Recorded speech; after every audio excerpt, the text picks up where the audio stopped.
Ladies and gentlemen, welcome to the Mission Employable Podcast. Back here in November, we got a great episode for you today all about apprenticeship. With us is our new State Apprenticeship Director, Dane Sulentic. Dane, welcome to the podcast. Thank you. Glad to be here. Yeah, with me to my right, of course, is Kathy Leggett. Kathy, how you doing? I'm doing great, Ben. How are you today? Good. This is a big episode just because we're coming out of Apprenticeship Week. Yes. Which is a big deal across the state of Iowa. We love it, yes. We love talking about apprenticeship, and obviously coming in here with a new State Apprenticeship Director is going to be really great for us as well. So first, Dane, you're fairly new to the team here. Tell us a little bit about when you came on board and where you came from before IWD. Sure. Thanks again for having me. I really appreciate it. Yeah, this is going on month 3 so far, so still kind of getting used to everything. But yeah, previously before I came to IWD, I was the Department of Corrections Apprenticeship Coordinator. So I ran those programs and oversaw those programs for 5 years at Department of Corrections. We were able to get 30 programs up and registered, along with over 300 active apprentices. So it was a fantastic program, doing great things there. Previously, before DOC, I actually worked at IWD. I was in the Des Moines office here, and I was part of a grant for WIOA that actually helped employers understand apprenticeship more and get them registered, and so that kind of how I got my feet kind of wet with apprenticeship. So yeah, 6 years later, here I am. So it's. And I have a couple questions Sure. for you, Dane. Number one, so knowing that the apprenticeship obviously kind of speaks to you. It's something that you care about. Why? What got you Sure. into apprenticeship? Well, that's a great question. It took me, when I started that job at IWD working with apprenticeship, I really had no idea kind of what it all entailed and how it worked. Like many of us. Most yeah. of us, and again, I was the same way. When you think apprenticeship, you think trades. You think electrician, plumbing, HVAC. And that's how I went into it. Well, little did I know that there's so many other options. But more so, it's the path. It's the path to a career. It's the path to skill building that I think most people don't understand how valuable that is and how viable that is.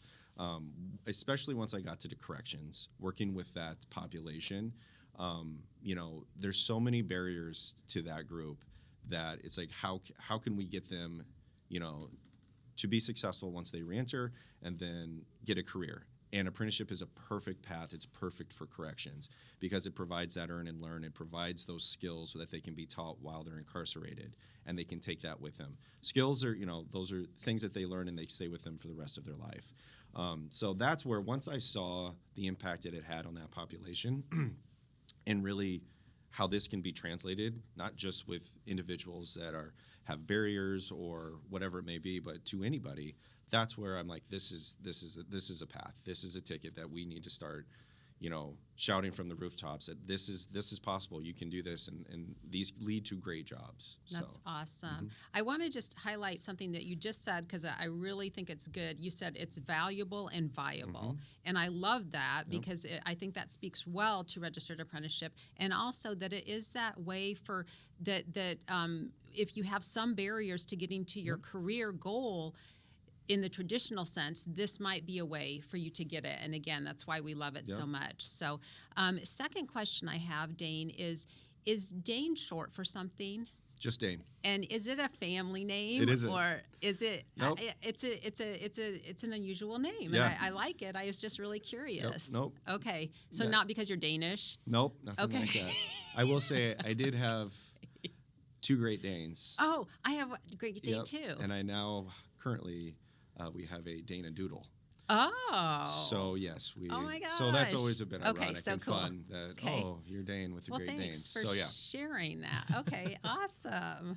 Well, Dane, for those who don't know or maybe aren't familiar with it, can you kind of explain what a registered apprenticeship program is? Sure. Ultimately, and you probably, if you've not heard it, but it's earn and learn. So again, it's another path to a career, to skill building. But with apprenticeship, you are earning wages, earning money while you're learning those skills. And I think those are the 2 biggest pieces of apprenticeship. And with that, industry leads what the skills are that you need to learn. So if you are an electrician, if you are a welder, or if you are an IT specialist, industry dictates what it is in that area, in that field, that you need to learn. So it's not it's not a school, it's not a random entity telling you you need to learn this, you need to learn this. It's literally the industry telling you that. And that's why apprenticeship is standardized across the country. Hypothetically, you should be what you learn as an electrician in Connecticut, you would take those skills with you to California. Now, with that, however, it also provides a flexibility to employers to really hone in on specific skills that they would require for that job. So it's a perfect model for both individuals and employers. And again, going back to what you said earlier, Kathy, about some individuals just don't have the opportunity or the resources to go to a 4-year school, or and this is a perfect opportunity for someone to even start in high school that journey and have a career by the time they're 21 or 22 or even sooner, and not have the debt.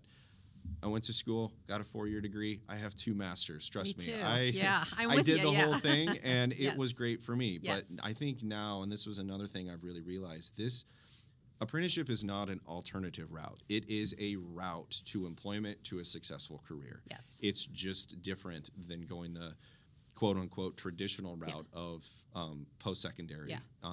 So it's really, and it can be any job, really. If it's an apprenticeable occupation, which, again, the Department of Labor, Federal Department of Labor, kind of oversees all registered apprenticeship, and they're the ones that register certain occupations to be apprenticeable. There's over, I believe, 1,300 last I checked, probably more at this point, registered occupations that are apprenticeable throughout the country. And it ranges from IT to teacher to healthcare, obviously the trades, office management, barber, all of these things that you maybe wouldn't have realized are apprenticeable actually are. So it's again providing a path to employment, but really focusing on the earning and learning as they go. Yep, exactly. So tell us just a little bit. I know one of the things that brought you here to IWD is the State Apprenticeship Agency, the SAA, what maybe people have heard of. So just a brief bit about that, and then we'll go on. So as I mentioned before, Registered Apprenticeship is overseen by the Federal Department of Labor. And for the most, it's split about 50-50 now as far as the states go, of having a federal office of apprenticeship oversee all things apprenticeship, or the state oversees all things apprenticeship. So over the last couple of years, Iowa has been transitioning to a state apprenticeship agency, whereas and we aren't quite there yet, so we are still currently in OA, Office of Apprenticeship, state, with the Department of Labor, but we will be transitioning to SAA here in the coming weeks or coming months, hopefully. And that just, that provides the state a little bit more agency with the programs, possibly a little bit more flexibility, and to really focus on the industries and programs for our state and what our businesses need. That's really, I think, one of the bigger benefits of us kind of taking the reins, is that customizable model, potentially, of us working with our industries, with our businesses, and really honing in and specifically understanding what their needs are, and also looking at other occupations that could be apprenticeable that we can get registered. Yeah. And I know Iowa as a state is very much on the forefront of apprenticeship programs. What do you think makes Iowa a leader when it comes to registered apprenticeships? Well, I think first and foremost, I'd be remiss if I didn't say that the Office of Apprenticeship, with the team that was in place previously before this transition and that's happening, were amazing. Yeah. And it was a small team of about 4, but they really understood apprenticeship, and they were really able to translate that with the employers and get the buy-in. And I think that's the biggest thing. Going back to my correction days, I always said half of my job is education. It's like you have to. No one really knows how this stuff works, or they really don't know the nuts and bolts of it. And I think the Office of Apprenticeship was able to really explain that and understand that, and help industry, help employers in the state understand that. And word of mouth, I mean, it grows. And it's no secret, there's a huge need for employees right now, a workforce. And so I do think that has played some into this, of employers are looking at other options that maybe they never would have before. And apprenticeship is one of those, which I'm super excited about. And that's great. It's an opportunity for us to showcase what we can do, how apprenticeship can work for them. And I'm privileged and honored to kind of take the baton from the Office of Apprenticeship and all the foundational work that they've done, and then bring that into, us becoming SAA and really continuing to move the state forward. One thing that I was thinking of when you were speaking, Dane, is the importance, when we're talking about the registered apprenticeship model, is the importance of the mentor on the business end. And I just wonder if you can talk about that a little bit, the benefits of that provides to a program of training and learning. For sure. Because I do think it is a big part of it, and I think it's important for employers to understand that is part of a program. Yep. But I think there are benefits on both sides. So can you just absolutely. speak about Yeah. that a little bit? Yep. For every program that's registered, there's a ratio of mentor to apprentice, and depending on the program, it could be 3 apprentices to 1 mentor. It could be a 1-to-1, and the reason for that dates all the way back to the beginning of apprenticeship, back during the Great Depression, and it was a safety thing, making sure that you didn't have someone come on board that knew nothing about the tools or electricity or anything like that, and you're just throwing them into the field and letting them go. So it really started with a safety measure put in place, which is crucial, especially for those trades with hazardous occupations. But yeah, and you're right. It is a piece, an integral piece of a program, and employers need to know that they have to comply with those ratios. So it's but the employers also get to identify who those mentors are. And again, the employers want these individuals to succeed. They're their employees. They want them to learn the skills. So it really behooves the employer to put someone in place to be that mentor.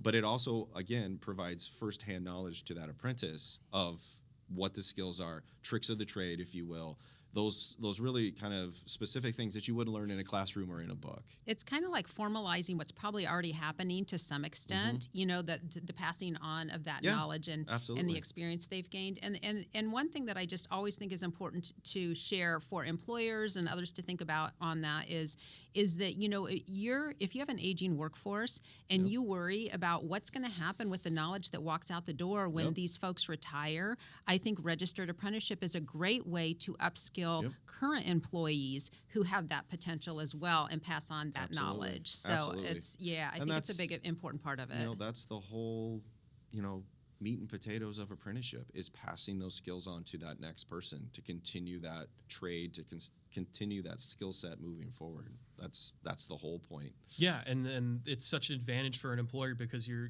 getting these people trained the way you want them to be trained. You don't have to hire someone in that comes in with knowledge and skills from another place, and then you have to kind of refresh them on how you do things at your location. Like they're being trained by your best people.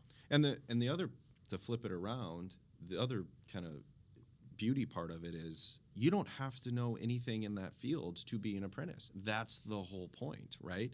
And you're also knowing you're going to get paid to not know right off the bat, Right. So it's like I said, it's kind of a win-win because you're going to be with someone who can teach you all the skills you need to, whether it's a 1-year program or 4 years, but knowing that throughout all of this, you're getting paid to work and do a job. So I think that's the other piece of it where I know a lot of us go into jobs sometimes like, oh, what did I get myself into? And maybe that training hasn't been there or isn't there, and you're just kind of left to figure it out on your own. Well, in this case, you have those mentors, in some case more than one mentor, to really help you navigate that. Yeah.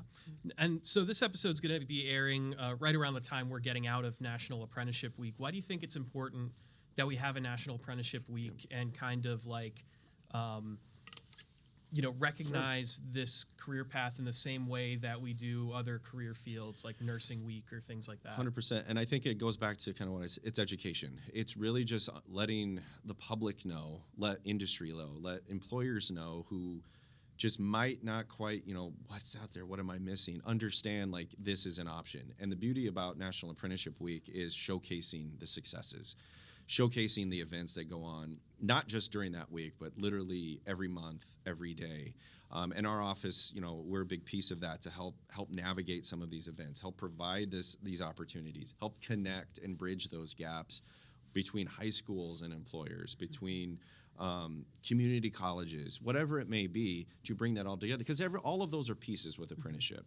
just because it's a university doesn't mean it can't be part of a registered apprenticeship. Our community colleges and our universities are crucial in our related training instruction, which is the classroom component in some of our programs. So National Apprenticeship Week is there really just to showcase that. Like you said, just like any other, industry week, it's the same for apprenticeships. Like, you just come to the events, see how things, talk to the employer, talk to apprentices, and understand if you have questions. And then obviously our team will be there to kind of help if you have any questions on how to get, possibly started.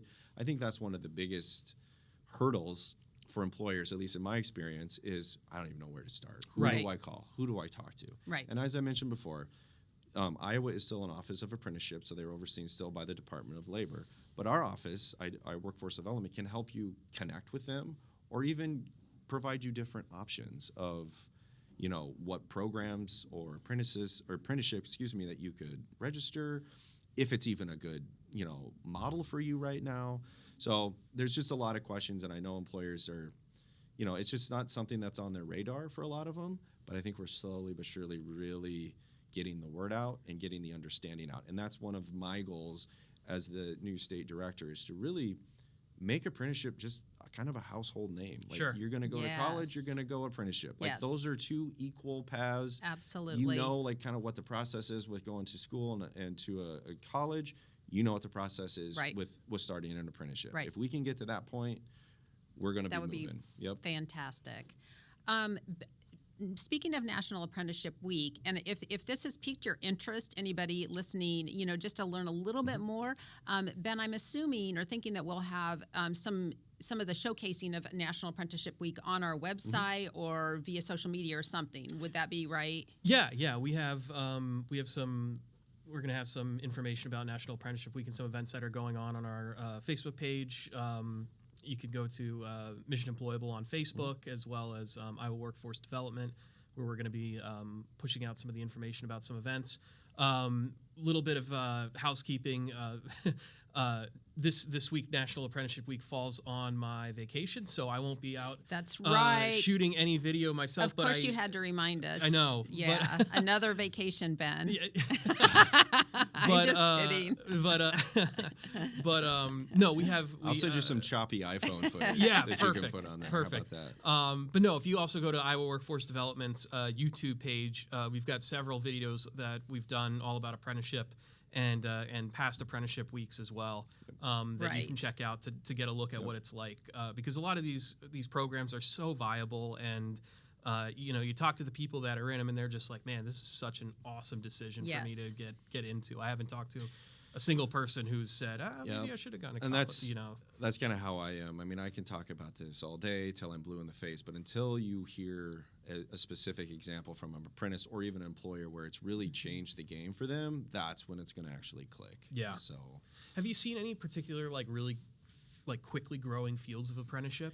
I think, you're always going to have trades. Those are going to be the foundation of apprenticeship, and it's always an ever expanding industry. So those are always growing. Welding has been a huge one, especially in our high school. So I will say high school apprenticeships have really taken off with certain programs and across the state. So again, it's that education of, this is kind of new territory for a lot of people getting into high schools with apprenticeships. You don't really think of it that way. It's more of you graduate high school, then you go into apprenticeship, but it can actually happen at the same time. Our teacher, para-educator, and teacher programs have exploded. Those have been, there's some funding behind that's really helped get those off the ground, and we've seen a huge expansion in those, which is, again, fantastic, given that we do have a teacher shortage in the state. So that's helping fill those gaps. I know healthcare nursing is a big push right now, really trying to, work with our boards, work with our licensing agencies to make sure everything lines up, because that's what we want to do. We want all of this to work together. And we want to have those conversations and have that constant communication to make sure that we're not stepping on toes, or we're circumnavigating something, or making someone do classes or hours that maybe they didn't need to, or it's extra. So it's really working with our boards, and especially if it's a licensed occupation, to understand what that path looks like and how that fits with everything. So those are a few that are really growing. But again, Iowa's, like I said, over the last 10, 15 years has always been a leader in the country with apprenticeship. I think we understand it. And again, I think a lot of our industries, our bigger employers really understand it. And then our, other employers kind of look to them and, oh, we can do this. And it's perfect for a mom and pop shop with 4 employees or the John Deeres of the world that have thousands across the whole world, right? So that's another beauty thing about apprenticeship is, how adaptable it is. It doesn't matter the size or how many people you've got. It can work.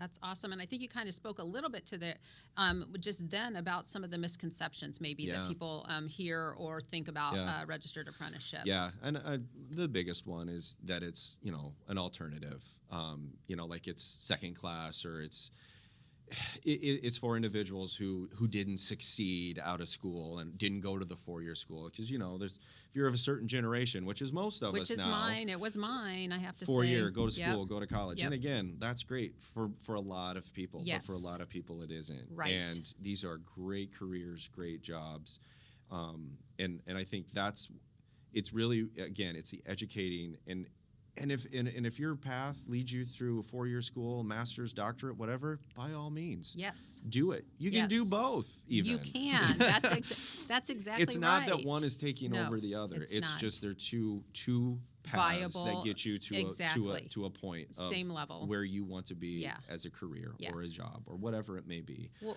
so I've encountered numerous people in my lifetime, as I think all of us have, that for which learning by doing is their niche. Right. That's what they want to do. And this just expands the opportunities for them to, go anywhere and do anything. And I think for our office, even now in workforce development and when we become SAA, we're kind of that concierge service of providing these opportunities, or at least showing, hey, you do have other options, right? Right. And providing this to high schools, providing this to community colleges, to the employers, whatever, business associations. Community-based organizations. It doesn't matter. It's like, look at the different options. You don't have to just do it this way.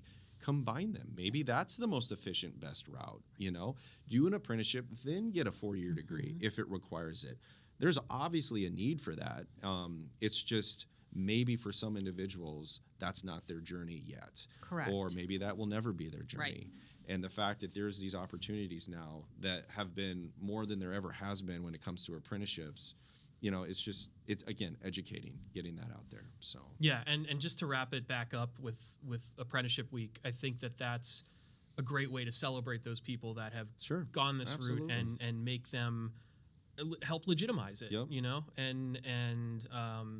and be a time in a week where we can celebrate those folks that are going to be, the next generation of electricians or healthcare workers or, IT people or whatever, apprenticeship they might be. So tattoo artists, absolutely, barber, yes, I know. And those are highly skilled. Like that's the thing. I think there's misconceptions on some of these. You can call them trades. It is a trade. Barbering is a trade, and if you're good at that, that is a skill most people don't have unless you have some training. Yes. And you can go to barber school. That's fine. But there's also an apprenticeship opportunity there as well. Yes. What better way to learn how to cut hair than to cut hair? Yes. Right.